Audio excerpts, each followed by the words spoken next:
Hello friend, कहानी उत्तर बाग की राखी pro Sujan Singh ने लिखी है।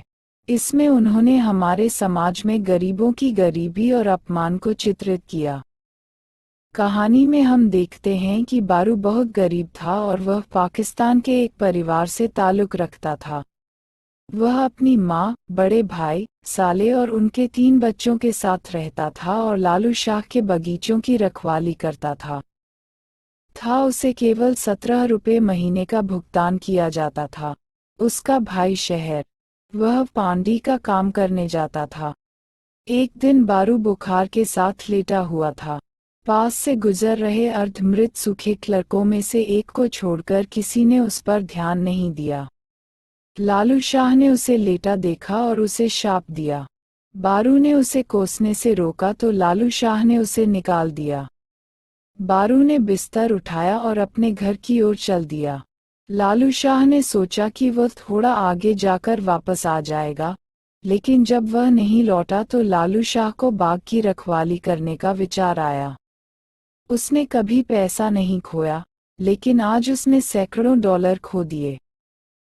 बारू रास्ते में नहर के किनारे बैठे एक नगर लिपिक के पास से गुजरा तो उसने अधमरे लिपिक से कहा कि शाह और अन्य लोगों ने उसे निकाल दिया है और उसे बुखार है।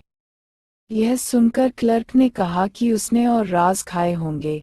किसी भी क्लर्क को अपनी नौकरी काटने का पछतावा नहीं हुआ। हाथ पकड़कर उसने अपना तापमान चेक किया। अंत में वह गांव पहुंचा और सो गया। जब उसकी माँ और देवर बाहर आए और उसे घर पर लेटा देखा, तो बार ने उनसे पूछा कि क्या शाह ने उसे नौकरी दी है। बिजली गिरने से सांस झुलस गई। किसी ने उसका बुखार देखा। उसे अपनी रोजी रोटी की चिंता सता रही थी। बारू ने कहा कि शाह उन्हें कोस रहे हैं। जब उसने उसे कसम नहीं खाने के लिए कहा, तो उसने उसे निकाल दिया। उसकी माँ ने कहा, तुम्हारा पैर किस कारण से टूट गया? तुमने उसके शरीर को क्यों दफना दिया? भरजई ने कहा कि अधिक खाने से उसे बुखार हुआ होगा। वह मेमने का काम करने गई थी और घर में आटा नहीं था। बारू को बुखार होता देख माँ ने बहू को कहीं से दूध लाने को कहा, लेकिन घर में पैसे नहीं थे। तो बारू का भाई आया। उसने अपनी पत्नी को पैसे दिए और वह दूध लेने चली गई।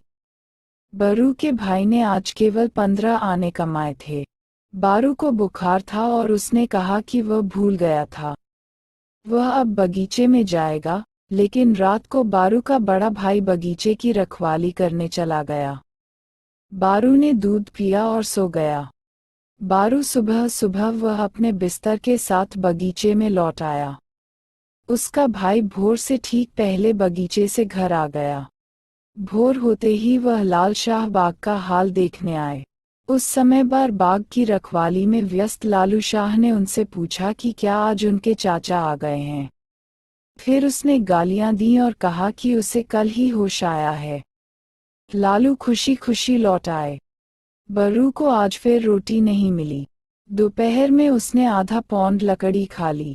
3 बजे उसे बुखार होने लगा। सीरियाई शहर के क्लर्कों ने उसे बुखार के साथ घूमते देखा। अधेड़ उम्र के क्लर्क ने कहा, तब गुप्त हाथों को छुआ गया, है ना? रात में भी बेटी नहीं आई। वापस आया बुखार और बुखार, बारू लेट गया और बेहोश हो गया। रात के समय चमगादड़ों ने बगीचे में खूब मस्ती की। बुखार बापू के सिर तक चढ़ गया। वह फालतू बातें कर रहा था। क्लर्कों का एक समूह सुबह टहलने आया तो उसने देखा कि बगीचे में एक बड़ी भीड़ जमा हो गई है। किसी ने कहा, मूर्ख, या मुर्दा खा लिया या उदास मरा हुआ। किसी को नहीं पता था कि वह घर पर सो रहा है। Please like, share and subscribe my channel and press bell icon.